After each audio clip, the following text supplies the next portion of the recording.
The story this growing season has been the wet weather keeping growers out of the fields. We visited Charlotte farmer Gary Parr for a look at his soybean crop.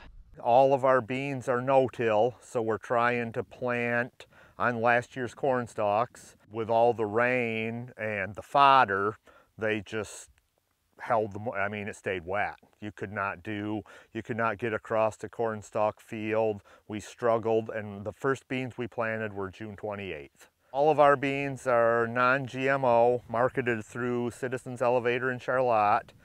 They're food grade. The majority of them are exported. These beans here are actually a sprouting bean, a natto bean.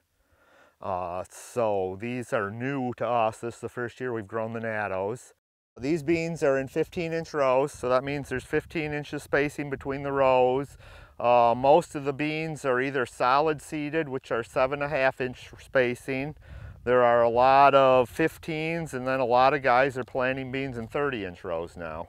The importance of row spacing, particularly when you get late like this in the season, is canopy closure. So you look down through these rows and you can see a lot of exposed dirt.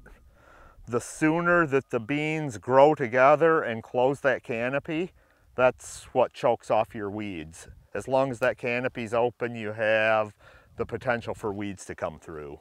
We ended up with, out of about 900 acres, we ended up with 227 that went unplanted. So we'll collect prevented planting insurance on those acres.